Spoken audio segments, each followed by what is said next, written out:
Hello बच्चों, welcome to confidence classes. My name is Sheikh Hafiza.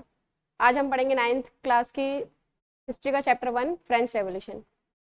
तो ये फ्रेंच रेवोल्यूशन चैप्टर में हम लोग मेनली फ्रेंच के बारे में पढ़ेंगे, फ्रांस के बारे में पढ़ेंगे। 9th तक जो हमारा क्लास रहा है, जैसे 6, 7, 8, इसमें हम लोग ने इंडिया के बारे में पढ़े। एंशिएंट इंडिया हो गया, फिर उसके बाद मिडिवल इंडिया हो गया, फिर उसके बाद मॉडर्न इंडिया हो गया 8 तक। लेकिन अब 9th से हमें वर्ल्ड के बारे में पढ़ना है कि at the same time contemporary में वर्ल्ड में क्या चल रहा था उसी वक्त में। तो हमें क्या है, पहले फ्रेंच रेवोल्यूशन का चैप्टर है, क्योंकि जो आज़ादी की क्रांति है वो कहाँ शुरू हुई थी सबसे पहले, तो सबसे पहले फ्रांस में शुरू हुई थी, यूरोप में। तो हमें वहीं से इस चैप्टर को शुरू करना है। तो देखते हैं फ्रेंच रेवोल्यूशन जो है वो कैसे अस्तित्व में आया, कैसे वो क्रिएट हुआ, पहले वो सारी चीज़ों को देखेंगे। तो इनिशियल चैप्टर में हमें क्या बताया जा रहा है शुरुआत में कि शुरू कैसे हुआ, ये सारी चीज़ें हुई कैसे। तो इसका इंट्रोडक्शन पार्ट में हमें शुरू में एक बेस्टाइल के किले की बात हो रही है। ये जो किला है बेस्टाइल का, ये यूरोप के पेरिस सिटी में आता है।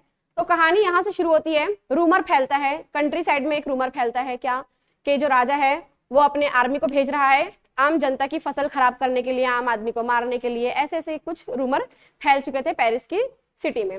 उस वजह से जो लोग थे वो थोड़े से हताश हो गए थे, अचानक से उनको डर लग गया था। तो फिर वो लोग एक्शन में आ गए थे। एक्शन में उन लोग ने क्या किया कि वो लोग सिटी की तरफ बढ़े, और जब लोग सिटी की तरफ बढ़े तो वो आर्म्स की तलाश में, यानी कि हथियार की तलाश में, उन लोग ने एक के बाद एक क्या है, फोर्ट की खोज करना शुरू कर दिया। फोर्ट क्यों? ताकि उसमें से उन लोग को आर्म्स मिले, हथियार मिले, ताकि वो अपना प्रोटेक्शन कर सके। किससे कर सके वो प्रोटेक्शन अपना? तो वो राजा से कर सके। तो उन लोग को फोर्ट के नाम पे उन लोग को कौन सा फोर्ट मिला था? बेस्टाइल का फोर्ट उन लोग को मिल गया था। इस बेस्टाइल के फोर्ट में उन लोग ने, जाहिर सी बात है किस उम्मीद से वो लोग आए थे, तो आर्म्स की उम्मीद में आए थे वो लोग। लेकिन यहाँ पे उनको आर्म्स तो नहीं मिले, बल्कि क्या मिल गए, 7 प्रिजन इन लोग को यहाँ पे मिल गए थे। 7 प्रिजन को वहां से रिलीज कर दिया गया, और यहाँ का जो कमांडर था उस कमांडर को क्या कर दिया गया था, मार दिया गया था, किल कर दिया गया था बाय पीपल। और जो 7 प्रिजन थे उनको क्या कर दिया था, आजाद कर दिया गया था। अब उसके बाद इन लोग ने इस फोर्ट का क्या कर दिए थे, तो फोर्ट को इन लोग ने फायर कर दिए थे, पूरा जला दिए थे, पूरा खत्म कर दिए थे। और इसके जो रिमेनिंग पार्ट बचे हुए थे वो उसको उन लोग ने मार्केट में बेच दिया, या कुछ अपने घर ले गए, सजावट का एक सामान बना दिया गया। ये सारे उन लोग ने काम किए। तो ये था हम लोग का इंट्रोडक्शन पार्ट फ्रेंच रेवोल्यूशन का, जो कि शुरू में था। अब हम लोग को ये जानना है कि ये जो सारी कहानी हुई है बेस्टाइल के किले में, आम जनता आई, फिर 7 प्रिजन रिलीज हुए, आम जनता गुस्से में थी, तो ये सब क्यों हुआ, कैसे हुआ, वो सब हमें जानना है। तो हम लोग को थोड़ा इसके बैक में जाना पड़ेगा, थोड़ा पीछे जाना पड़ेगा कि ऐसे सब क्यों हुआ। तो चलते हैं हम लोग 1774 में। फ्रांस का राजा एक बना था, उसका नाम था लुईस 16। क्या था? लुईस 16 वहां का राजा बन चुका था। इसकी जो शादी हुई थी वो किससे हुई थी? मैरी एंटोनिटे। मैरी एंटोनिटे नाम की एक औरत थी, उनसे इसकी शादी हुई थी। ये जो लड़की थी ये कहाँ की थी? तो ये एक ऑस्ट्रियन प्रिंसेस थी। ऑस्ट्रियन प्रिंसेस थी ये। कितने की एज में इनकी शादी हुई थी? तो एज उस वक्त इनकी थी 20 साल। 20 साल की एज में क्या है, इनकी शादी हो गई थी। किससे हुई थी? ऑस्ट्रियन प्रिंसेस, जिसका नाम क्या था, मैरी एंटोनिटे प्रिंसेस का नाम था। इनसे क्या है, इनकी शादी हो गई थी। किसकी? लुईस 16 की शादी हो गई थी इनके साथ। अब जब लुईस 16 यहाँ पे शादी किए, जब इन्होंने राजगद्दी संभाले, तब इनका जो ट्रेजर था, इनका जो संपत्ति था, जो इनकी ट्रेजरी थी, वो कंप्लीटली क्या थी, एम्प्टी थी, एकदम खाली थी। अब जाहिर सी बात है, अगर कोई राजा बन रहा है और उसकी पूरी ट्रेजरी जो खाली रहेगी तो वो तो चिढ़ेगा ही। तो वही हाल किसका था? लुईस 16 का था।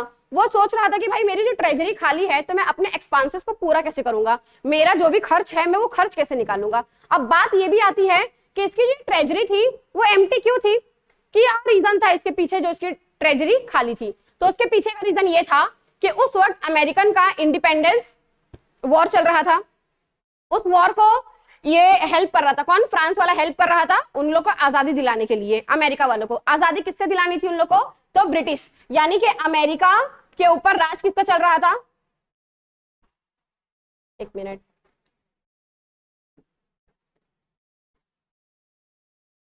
जो हमारा अमेरिका है इसके ऊपर राज किसका चल रहा था?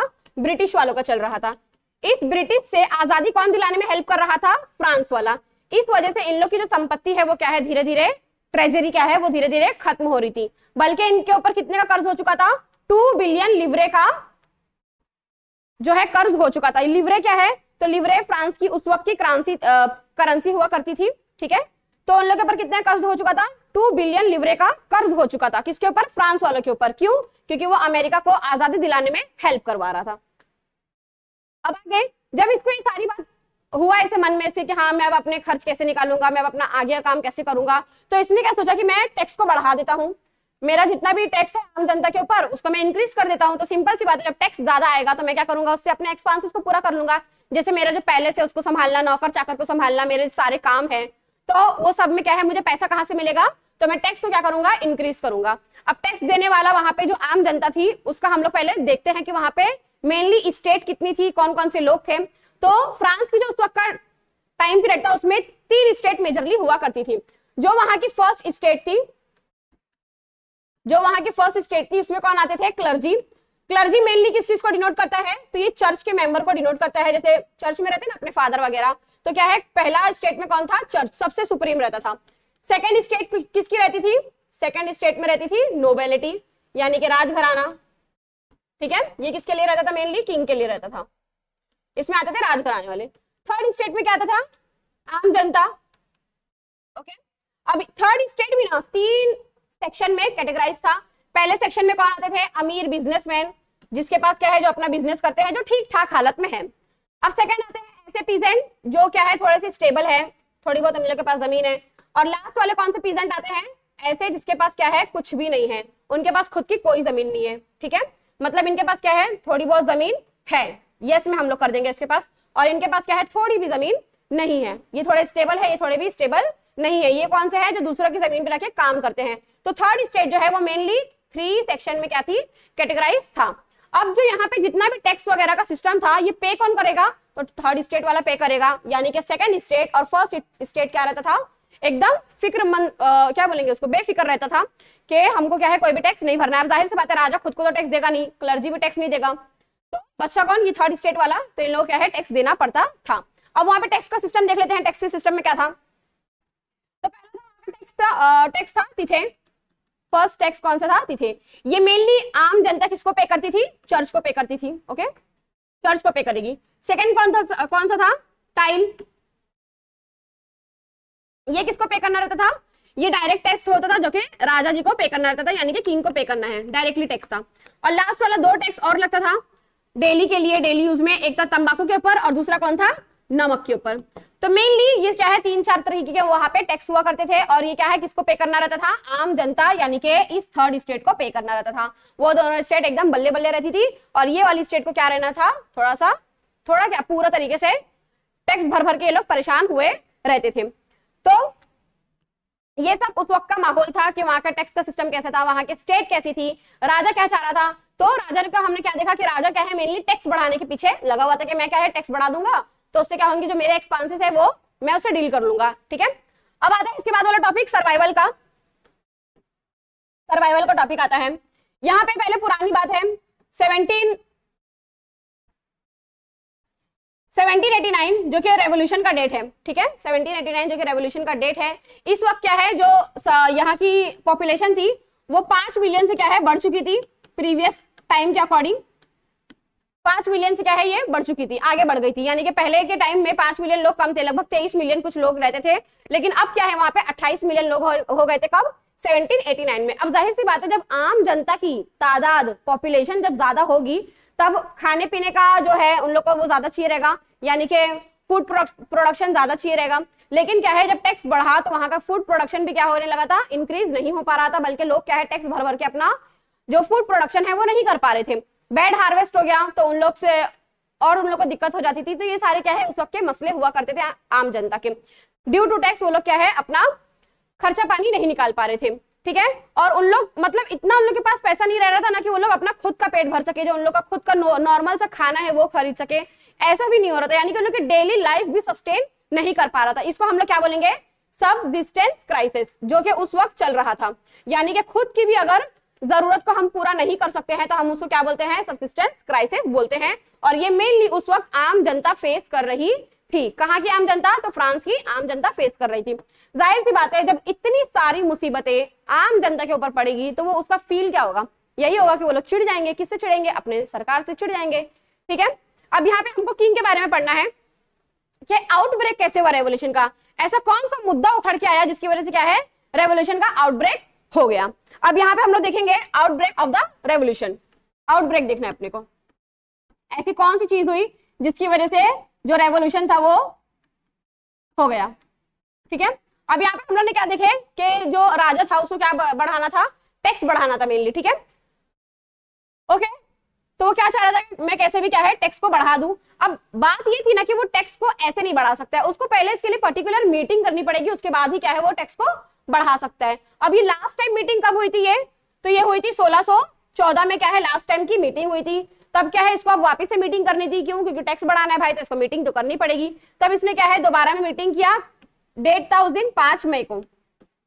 ओके, 5 मई को क्या है इसने ये काम किया। अब इसने इसमें क्या बोला, मीटिंग जब रखी गई तो उसमें सब स्टेट के रिप्रेजेंटेटिव आएंगे। ओके, तो जितने भी स्टेट थी, फर्स्ट स्टेट या सेकंड स्टेट या थर्ड स्टेट, सबके क्या है रिप्रेजेंटेटिव आएंगे। तो जो अपने पास फर्स्ट स्टेट थी जैसे क्लर्जी की स्टेट थी चर्च वाली, उसमें से कितने रिप्रेजेंटेटिव आए, 300 रिप्रेजेंटेटिव आए। जो नोबेलिटी थी उसमें सेकंड स्टेट, उसमें से भी कितने लोग आए, 300। ओके, अब जो अपनी थर्ड स्टेट है उसमें से कितने लोग आए, 600 लोग आए, एकदम दुगना। ठीक है, एकदम दुगना लोग आए, उन लोगों से 600 लोग आए। अब यहाँ पे पीजेंट को जिसके पास कोई जमीन नहीं है और औरतों को, ये दो लोग को, किसका नाम ली मैंने, वुमेन और प्लस पीजेंट, इन दोनों को क्या है असेंबली में आने की, ओके, ये दोनों क्या है असेंबली में आने की अनुमति नहीं थी, यानी कि आप मीटिंग अटेंड नहीं कर सकते हैं। औरतों को तो अधिकार था ही नहीं, और दूसरा क्या है पीजेंट, क्योंकि उनके पास कुछ जमीन वगैरह है ही नहीं, तो उन लोग को तो वैसे अधिकार नहीं आने का। तो इन लोगों को जब अधिकार नहीं दिया गया असेंबली में आने का, तो इन लोगों ने कितना लेटर भेजे थे, 40,000 अपना लेटर भेजे थे। क्या डिनोट कर रहा था ये 40,000, कि वो लोग भी क्या है अपना जो डिमांड है, अपना जो मत है उसको क्या है सामने रख रहे थे। थ्रू कैसे रख रहे थे, तो थ्रू लेटर उन लोग ने क्या है सारी बात को रखा। कितने लेटर आए थे टोटल, 40,000 लेटर आए थे। अब देखते हैं ये रिप्रेजेंटेटिव वाला मामला क्या है। तो यहां से जो 300 रिप्रेजेंटेटिव आए, सेकंड स्टेट में से भी 300 रिप्रेजेंटेटिव आए, और थर्ड स्टेट में से कितने आए, 600। तो ये दोनों का कितना वोट था, एक एक वोट था। लेकिन थर्ड स्टेट वालों ने मांग क्या की कि हमें भी क्या है सबको, हम आपसे दुगनी तादाद में है तो हमको भी क्या है बराबर वोटिंग का अधिकार मिलना चाहिए। लेकिन जो राजा है उसने क्या बोल दिया था कि हम क्या है आपको ये वोटिंग का अधिकार नहीं दे सकते हैं। राजा ने क्या है डिनाई कर दिया था कि हम क्या है आपको ये वोटिंग का अधिकार नहीं देंगे। अब जाहिर सी बात है जब आम जनता को ये वोटिंग का अधिकार नहीं मिलेगा तो वो तो नाखुश होंगी। क्यों, क्योंकि जाहिर सी बात है उन लोगों को वोटिंग का अधिकार नहीं मिला तो वो लोग नाखुश होंगी। तो उसके बाद क्या है वो लोग ने असेंबली छोड़ के चले गए। अब असेंबली छोड़ के कहां चले गए वो लोग, हॉल में चले गए, टेनिस हॉल में, tennis court. Okay, tennis court क्या था नाम था हॉल का। वो लोग सारे क्या है आम जनता वहां पे चली गई। बाद में यहाँ पे क्या है इन लोग ने अपना एक असेंबली बना लिया था, क्या नाम था उसका, नेशनल असेंबली। तो इस टेनिस कोर्ट में क्या है वो लोग ने अपना एक असेंबली क्रिएट कर दिया था, नेशनल असेंबली। अब इस असेंबली को लीड कौन कर रहा था, तो इस असेंबली को मेनली दो लोग लीड कर रहे थे। एक का नाम था मिराबू और दूसरे का नाम क्या था, अबेसियास। ओके, तो मेनली क्या है ये दो लोग इसको लीड कर रहे थे, किसको, इस नेशनल असेंबली को, जो कि इस आम जनता के द्वारा बनी हुई थी। आगे ये जो मिराबू थे ये कौन थे, तो ये एक नोबेल खानदान से थे, और जो ये थे अबेसियास ये कहां से थे, तो ये एक क्लर्जी खानदान से थे। ओके, यानी कि दोनों भी क्या है आम जनता में से नहीं आते थे, दोनों भी थर्ड स्टेट में से नहीं आते थे। जो अपने मिराबू थे वो सेकंड स्टेट में से आते थे, और जो अबेसियास थे वो क्या है फर्स्ट स्टेट में से आते थे। लेकिन ये दोनों भी क्या कर रहे थे उस वक्त, हेल्प कर रहे थे, किसकी हेल्प कर रहे थे, तो आम जनता की हेल्प कर रहे थे। अब ये तो बात हो गई कहाँ की, सिटी की बात हो गई, जहां पे हम लोग मेनली जो पेरिस है अपना, जहां पे राजमहल है, जहां पे जो असेंबली वगैरह है, ये वहां की बात है। कंट्री साइड में क्या हो रहा था, कंट्री साइड में कुछ अलग ही मामला चल रहा था।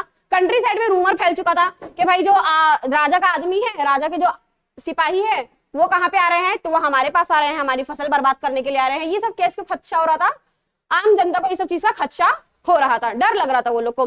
तो वो लोग ने क्या है अपना, जो भी आम जनता के पास भाई एग्रीकल्चर वाले हैं, तो वो लोग ने क्या है उनके पास जो भी औजार थे वो लोग उसको उठाए और लेके निकल पड़े कहाँ पे, सिटी की तरफ वो लोग मूव कर गए। अब रास्ते में उन लोग को जितने भी मैनर मिल रहे थे, जितने भी मैनर मिल रहे थे,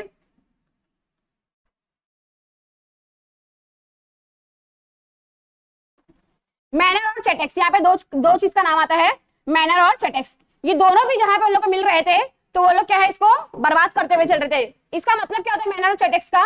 तो इसका मतलब होता है घर, किसी बड़े बड़े लैंडलॉर्ड्स का घर, लैंड ओनर्स का, लैंड ओनर्स के जो घर होते हैं उनका, इसको क्या बोलेंगे हम लोग? चेटेक्स बोलेंगे और मैनर बोलेंगे। लैंडलॉर्ड का बोल लो या फिर पैलेस बोल लो, कोई बड़ा बड़ा घर हो गया, किसी अमीर लोग का घर हो गया, तो उसको हम लोग बोलेंगे यही मैनर और चेटेक्स। तो इसको डिस्ट्रॉय कौन करते हुए चल रहा था?